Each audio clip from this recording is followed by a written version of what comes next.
Hey everyone, Melanie from jarofthreads.com, and it's Monday and I'm back with another 12 by 12 traditional scrapbook layout. And here I'm showing you the picture. It's a picture of my husband and my son on his first walk to the sea. It wasn't his first time on the beach, but it was the first time he walked on the beach with his own two little feet. So here you can see me mounting this picture on a piece of white cardstock. And I think I wanted to say something. The picture was not very good quality, and I printed it on my own printer, but it worked just fine for that. And if I don't like it, I can always change it later. I'm not fussed. This orange paper is from Lone Phone, from one of their collection. I'm not quite sure the name. But it's really pretty. It's stars on one side on this orange background, and on the other side it's bokeh. You're gonna see that in a minute, because I'm also going to use that for my mat. And I'm sorry about the light, because it's another sunny day. It's another very windy and sunny day today. We've had gale force winds all last night, and it's still going on. It's not so strong now, the wind, but it's still blowing quite hard out there. And I'm just matting my single picture on several papers.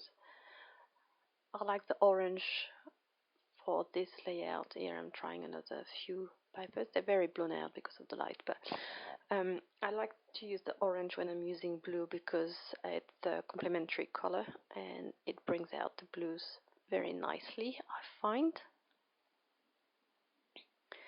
And in the end, the last paper I'm going to use for mounting my picture, or matting my picture, I'm not sure, will be this stripy paper, which is actually navy blue and cream-ish, whitish.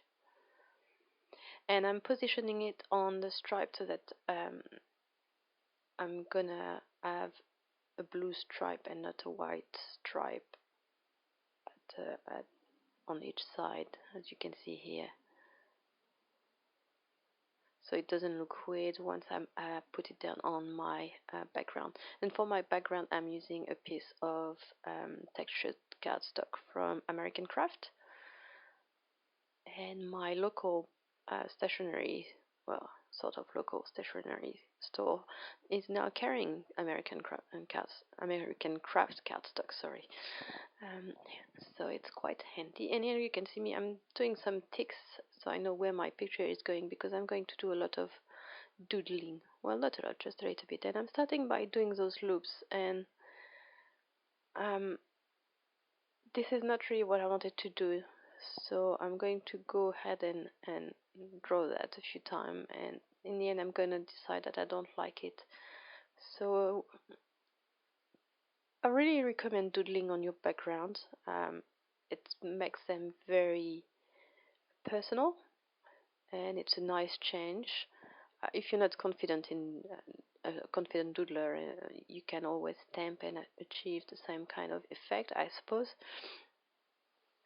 But when you're doodling, it's something that is so personal. I mean, those kind of swirls, I've been doing this kind of doodles for forever. Pretty sure I used to do those on my textbooks at school and stuff. It's so much part of my holding a pencil kind of stuff that I don't really think about it anymore. And I've gone ahead and done my doodling all around the picture where I want it to go. And now I'm going to use my Copic markers, and I'm going to trace over my doodling with first my lightest blue, which is B00, in case you're interested in what color I'm using. So first I'm going to go over once, and I'm trying to follow my lines, but I'm not too fussed about it. If I'm going out of the line, I will just erase it, which is what I'm going to do in a minute. I'm going to show you what it looks like. And for the color that's trapped under the Copic that's not going to erase, I'm fine with that. It gives it a little bit of character. I think it looks nice. And now I'm going to go again with my lightest blue, and I'm going to add some dimension to my swirls to make it more interesting. So I'm going to do that. And then I'm slowly going to build up my swirls to make them more dimensional and more interesting with um, other colors. I'm going to add, well, other blues. So here you can see me using my medium blue, which is B02. It's in the same color family, so they blend together very easily. And I'm going to outline my swirls.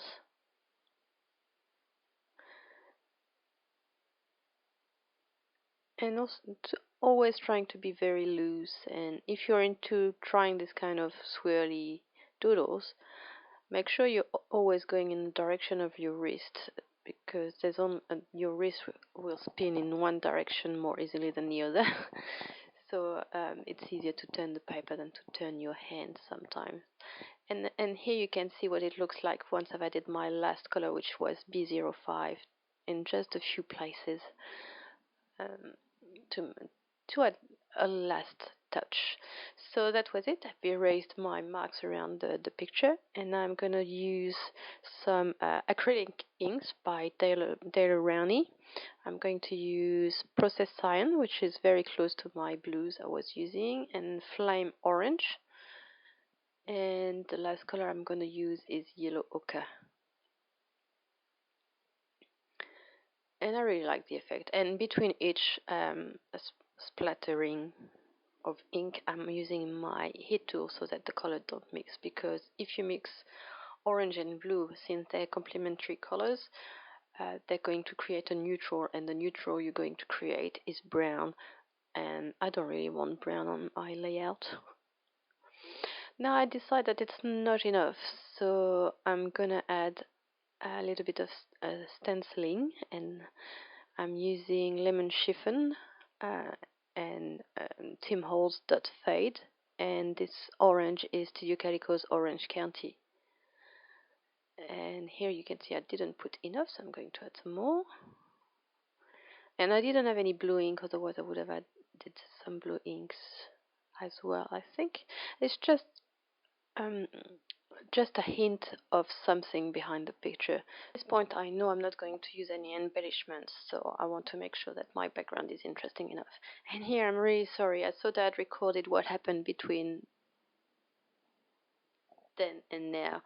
So as it happens, I didn't. So what I did when not recording was adding my title, and so it begins. If you follow me on Instagram, you might have seen this picture already, and this was the what I said in the caption, and the hashtag was Little Man in the Sea, and I also did my journaling.